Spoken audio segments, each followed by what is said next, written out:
علماء فرماتے ہیں کہ اللہ تعالیٰ نے پیر کے دن کو 7 فضیلتوں سے مخصوص فرمایا ہے۔ سیدنا حضرت ادریس علیہ السلام پیر کے ہی دن جنت میں داخل ہوئے تھے۔ سیدنا حضرت موسیٰ علیہ السلام پیر کے ہی دن کوہ طور پر تشریف لے گئے۔ وحدانیت اللہ رب العزت کی دلیل پیر ہی کے دن نازل ہوئی۔ پیر ہی کے دن حضور صلی اللہ تعالیٰ علیہ وسلم کی ولادت بسعادت ہوئی۔ پیر ہی کے دن حضرت جبریل علیہ السلام حضور صلی اللہ تعالیٰ علیہ وسلم پر پہلی مرتبہ نازل ہوئے، اور امت کے اعمال پیر ہی کے دن حضور صلی اللہ تعالیٰ علیہ وسلم پر پیش کیے جاتے ہیں، اور پیر ہی کے دن حضور صلی اللہ تعالیٰ علیہ وسلم نے دار فانی سے دار بقا کی طرف رحلت فرمائی۔ حضور صلی اللہ تعالیٰ علیہ وسلم نے پیر ہی کے دن مکہ مکرمہ سے ہجرت فرمائی اور مدینہ منورہ میں داخل ہوئے۔ اسی پیر والے دن مکہ مکرمہ فتح ہوا اور اسی دن سورہ مائدہ نازل ہوئی۔ پیر کا وہ مبارک دن ہے کہ جس میں آسمان کے دروازے کھل جاتے ہیں اور گناہگار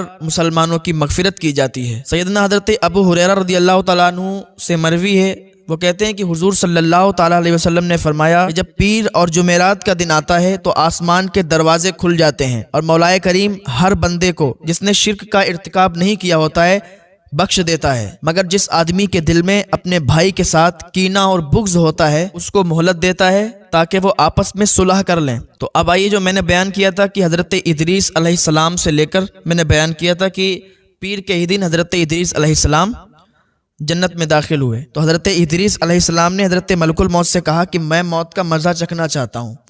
تو ملک الموت نے ایک آن کے لیے ان کی روح قبض کی اور پھر ان کی روح واپس ان کے جسم میں ڈال دی۔ پھر حضرت ادریس علیہ السلام نے کہا کہ میں جہنم کی سیر کرنا چاہتا ہوں، میں جہنم کی سیر کروں گا۔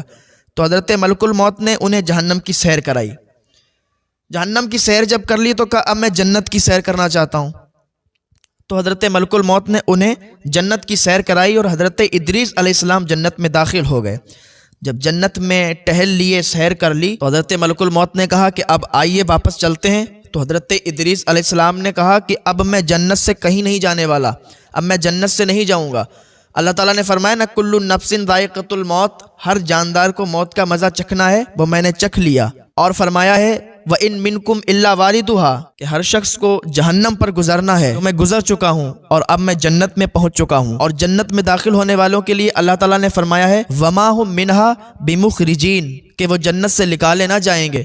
اب مجھے جنت سے نکلنے کے لیے کیوں کہتے ہو؟ اللہ تعالیٰ نے حضرت ملک الموت کو وہی فرمائی جو کچھ ادریس نے کہا ہے اور کیا ہے یہ میرے حکم سے، میرے اذن سے کیا ہے، اب اسے جنت میں ہی رہنے دو۔ تو حضرت ادریس علیہ السلام کا کچھ اس طرح سے واقعہ پیش آیا تھا، اور حضرت ادریس علیہ السلام ابھی بھی جنت میں زندہ ہیں۔ میں نے ذکر کیا تھا کہ حضرت موسیٰ علیہ السلام پیر کے ہی دن کوہ طور پر تشریف لے گئے تھے۔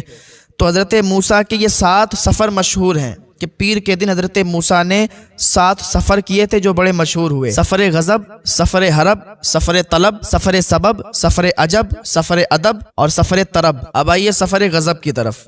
حضرت موسیٰ علیہ السلام کی جب ولادت ہوئی تو وہ فرعونیوں کا دور تھا، تو فرعونی حکومت سے خطرہ پیدا ہوا، تو ان کی والدہ نے ان کو دریا میں ڈال دیا، اور یہ سفر احکم الحاکمین کے حکم سے وجود میں آیا۔ اللہ تعالیٰ فرماتا ہے اور ہم نے موسیٰ علیہ السلام کی ماں کو الہام فرمایا کہ اسے دودھ پلا، اور جب تجھے اس سے اندیشہ ہو تو اسے دریا میں ڈال دے، اور نہ ڈر اور نہ غم کر، بے شک ہم اسے تیری طرف پھر لائیں گے اور اسے رسول بنائیں گے۔ یہ سفر غضب ہوا۔ اب سفر حرب۔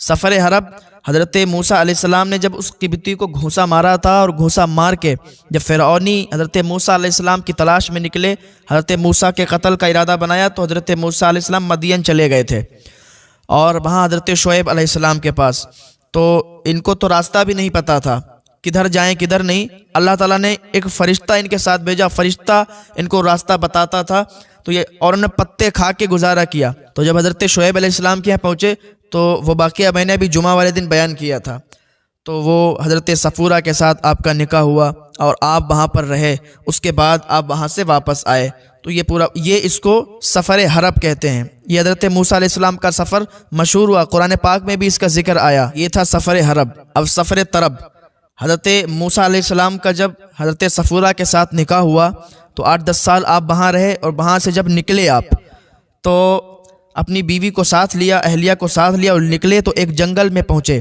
وہاں پر راستہ بھی بھٹک گئے، تو دور دیکھا ایک آگ جل رہی تھی، اور ٹھنڈ بھی بہت زیادہ تھی، تو اپنی اہلیہ سے فرمانے لگے کہ میں اس آگ کو لاتا ہوں اور پھر ہم لوگ یہاں پر تاپیں گے۔ تو اس سفر کو سفر طلب، یہ بھی حضرت موسیٰ علیہ السلام کے سفر کا ذکر قرآن مجید میں آیا، اور سفر سبب اس کا بھی ذکر قرآن پاک میں آیا ہے۔ سفر سبب حضرت موسیٰ علیہ السلام جب ان فرعونیوں سے تنگ آ گئے تو آپ مصر کی طرف کتاب کو لے کر اور اپنے چاہنے والوں کو لے کر چلے، تو جب فرعونیوں کو معلوم چلا کہ یہ لوگ چلے گئے تو انہوں نے پیچھا کیا، اور پیچھا کرتے کرتے ان لوگوں کو مارنے کے ارادے سے آئے۔ جب یہ لوگ راستے میں مل گئے تو بنی اسرائیل گھبرا گئے کہ اب تو یہ ہمیں مار ڈالیں گے، ہمارے پاس تو کوئی ایسا سامان بھی نہیں ہے کہ ان سے مقابلہ کریں گے۔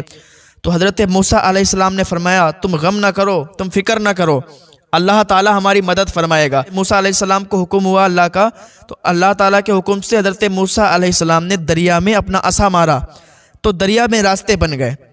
بنی اسرائیل حضرت موسیٰ علیہ السلام کے ساتھ دریا پار کر گئے، اور جو فرعونی تھے انہوں نے بھی اپنے گھوڑوں کو دریا میں ڈالا، اور پورا لشکر یہ پورا دریا میں جیسے ہی اترا تو اللہ تبارک و تعالیٰ نے دریا کو حکم دیا تو دریا نے ان کو ڈبو دیا، تو یہ فرعونی ہلاک ہو گئے، برباد ہو گئے۔ تو یہ سفر سبب تھا حضرت موسیٰ علیہ السلام کا۔ اب یہ سفر عجب، حضرت موسیٰ علیہ السلام کا سفر عجب، اس کا بھی ذکر قرآن پاک میں آیا۔ یہ فرعونی غرق ہو گئے تھے، تباہ ہو گئے تھے، تو حضرت موسیٰ علیہ السلام کی قوم یا بنی اسرائیل مصر میں رہنے لگے، تو پھر حضرت موسیٰ علیہ السلام نے حکم سنایا کہ چلو ملک شام کی طرف، یہ لوگ چل دیے۔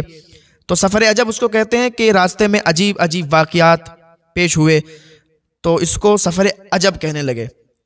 حضرت موسیٰ علیہ السلام جب پہنچے راستے میں تو وہاں پر نہ تو کھانا موجود تھا، نہ تو کوئی غلہ تھا، اور دھوپ بھی بڑی تیزی کے ساتھ تھی۔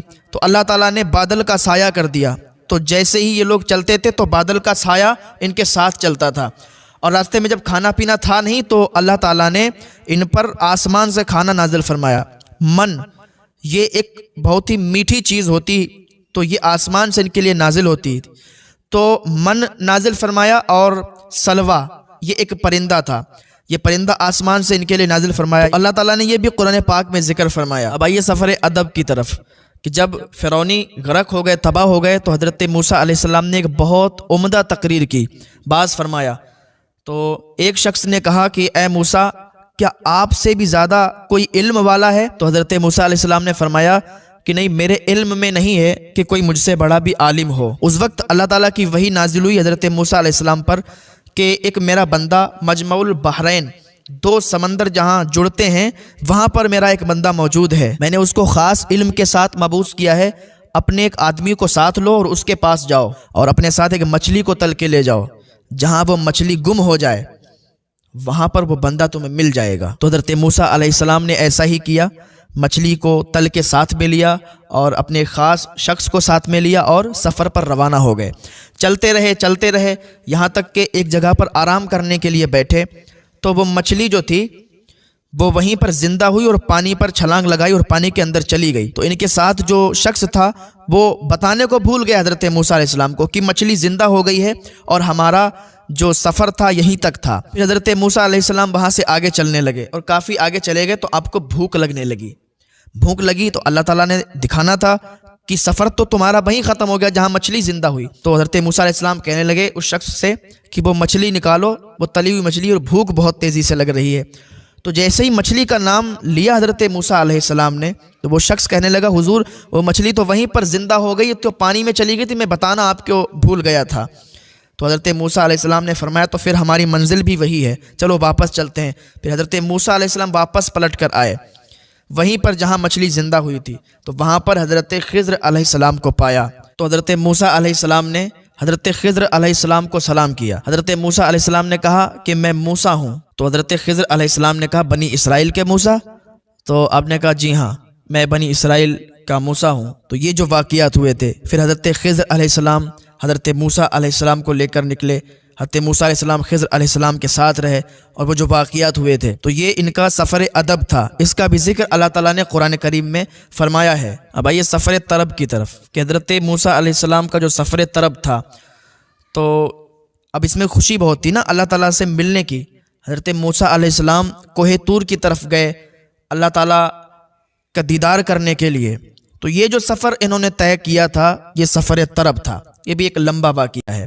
تو حضرت موسیٰ علیہ السلام کا یہ بھی ذکر، سفر طرب کا یہ بھی ذکر قرآن پاک میں موجود ہے۔ اب آئیے اس کی طرف، وہ جو پیر کی فضیلت بتائی تھی کہ حضور صلی اللہ تعالیٰ علیہ وسلم کی ولادت بسعادت بھی پیر کے ہی دن ہوئی تھی، اور پیر کے دن ہی تمام واقعات ہوئے تھے کہ حضور جب پیدا ہوئے تو آسمان سے تارے زمین پر آ گئے، فرشتے زمین پر آ گئے، فرشتے آپ کے گھر کا پہرا دے رہے تھے، کعبہ سجدے میں آ گیا تھا، بہت سارے واقعات ہوئے تھے۔ تو پیر کے ہی دن حضور صلی اللہ تعالیٰ علیہ وسلم کی ولادت بسعادت ہوئی۔ اور پیر کے دن کی پانچویں فضیلت یہ ہے کہ پیر ہی کے دن حضور صلی اللہ تعالیٰ علیہ وسلم پر حضرت جبریل نازل ہوئے، یعنی حضور صلی اللہ تعالیٰ علیہ وسلم کے پاس آ کر کہا کہ پڑھیے، اقرا، تو حضور صلی اللہ تعالیٰ علیہ وسلم نے فرمایا میں پڑھنے والا نہیں ہوں، تو آپ نے جبریل علیہ السلام نے حضور کو دبایا اور بہت تیزی کے ساتھ دبایا۔ تو اس سے بھی حضور کی طاقت کا اندازہ لگایا جا سکتا ہے کہ حضور کتنے طاقتور تھے۔ حضور فرماتے ہیں کہ جبریل نے مجھے 3 بار دبایا، یہاں تک کہ پسینہ آ گیا جبریل کو۔ تو حضور کو دبا کے جبریل کو پسینہ آ جائے، وہ جبریل جو انگلی کے پورے سے قوم لوط کو اٹھا کے زمین پر دھسک دے، جبریل کی کیا طاقت ہوگی۔ لیکن جبریل حضور کو دباتے ہیں تو جبریل کو بھی پسینہ آ جاتا ہے۔ تو یہ پیر کے دن ہی یہ معاملات ہوئے۔ اور پیر کے دن کی چھٹی فضیلت یہ ہے کہ بندوں کے اعمال دربار رسالت میں پیش کیے جاتے ہیں۔ حضرت ابو ہریرہ رضی اللہ تعالیٰ عنہ سے مروی ہے کہ حضور صلی اللہ تعالیٰ علیہ وسلم نے فرمایا کہ میری حیاتی تمہارے لیے بہتر ہے اور میرا وصال بھی تمہارے لیے بہتر ہے۔ عرض کیا یا رسول اللہ صلی اللہ علیہ وسلم، آپ کی حیاتی تو ہمارے لیے بہتر ہے، ہم جانتے ہیں، لیکن موت کس طریقے سے بہتر ہے؟ تو حضور صلی اللہ تعالیٰ علیہ وسلم نے فرمایا کہ میری حیاتی تو تمہارے لیے اس لیے بہتر ہے کہ میں تم کو حکمت اور بعض و تقریر سے تمہیں اللہ تعالیٰ کے قریب کرتا ہوں، اور موت اس لیے بہتر ہے کہ تمہارے اعمال میری بارگاہ میں پیر اور جمعرات کے دن پیش کیے جاتے ہیں۔ میں تمہارے نیک عمل دیکھتا ہوں تو خوشی محسوس کرتا ہوں، اور جب میں تمہارے گناہ دیکھتا ہوں تو اللہ کی بارگاہ میں تمہارے لیے معافی طلب کرتا ہوں، مغفرت طلب کرتا ہوں۔ کہ نبی صلی اللہ تعالیٰ علیہ وسلم نے پیر ہی کے دن وفات پائی۔ آسمان سے حضرت جبریل علیہ السلام آئے، اللہ تعالیٰ نے حضرت ملک الموت کو فرمایا کہ میرے محبوب کی روح کو آسانی کے ساتھ لاؤ، اور پہلے اجازت طلب کرنا، بغیر اجازت اندر مت جانا، میرا محبوب آنا چاہے تو لانا۔ حضرت ملک الموت دروازے پر آئے، سلام عرض کیا، اس کے بعد اجازت چاہی، تو حضرت فاطمہ رضی اللہ تعالیٰ عنہ حضور کے پاس بیٹھی ہوئی تھیں۔ حضرت فاطمہ کہنے لگیں کہ ابھی ابا اجازت نہیں دیں گے، ابھی مت آئیے۔ تو حضرت ملک الموت نے دوبارہ اجازت چاہی، تو حضرت فاطمہ کہنے لگیں ابا یہ کس کی آواز ہے؟ بالکل بدلی ہوئی آواز ہے۔ تو حضور فرمانے لگے تم جانتی نہیں ہو فاطمہ یہ کون ہے؟ یہ لذتوں کو مٹانے والا، یہ شہبتوں کو توڑنے والا، یہ جماعتوں کو متفرق کرنے والا، عورتوں کو بیوہ اور بچوں کو یتیم کرنے والا۔ جب خاتون جنت رضی اللہ تعالی عنہا نے سنا تو رونا شروع کر دیا۔ حضور فرماتے ہیں میری بیٹی فاطمہ تم رو مت، میں جاؤں گا اور سب سے پہلے تم ہی آ کر مجھ سے ملو گی۔ پھر بہت سارے واقعات ہوئے، بہت لمبا واقعہ ہے۔ تو حضور صلی اللہ تعالیٰ علیہ وسلم کی اجازت لے کے حضرت ملک الموت آئے، اجازت چاہی، تو حضرت جبریل بھی آ گئے اور بہت سارے واقعات ہوئے تھے۔ پھر حضور صلی اللہ تعالیٰ علیہ وسلم کی روح کو قبض کیا گیا تھا۔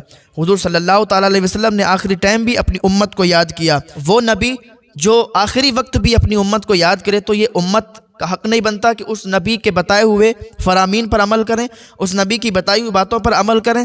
رمضان شریف کا مہینہ ملا ہے، رمضان شریف کے مہینے میں اللہ رب العزت کو راضی کریں، اور رمضان شریف کا مہینہ جب ختم ہو جائے تب بھی آپ عبادت میں لگیں، عبادت کریں۔ رمضان شریف کے مہینے میں تو آتے ہوئے دکھتے ہو، مسجدوں کی طرف نظر آتے ہو، نمازیں پڑھتے ہو، جیسے یہ مہینہ ختم ہوتا ہے تو پھر ایسے غائب ہو جاتے ہو۔ ایسا مت کیا کریں میرے بھائیوں، رمضان شریف کا مہینہ ملا ہے، اس میں بھی عبادت کریں، اور باقی جو مہینے ہیں ان میں بھی آپ اللہ کو راضی کرنے میں لگیں، ان میں بھی آپ عبادت میں لگیں۔ اللہ پاک کی بارگاہ میں دعا ہے اللہ نیک عمل کی توفیق عطا فرمائے، اللہ گناہوں سے بچنے کی توفیق عطا فرمائے۔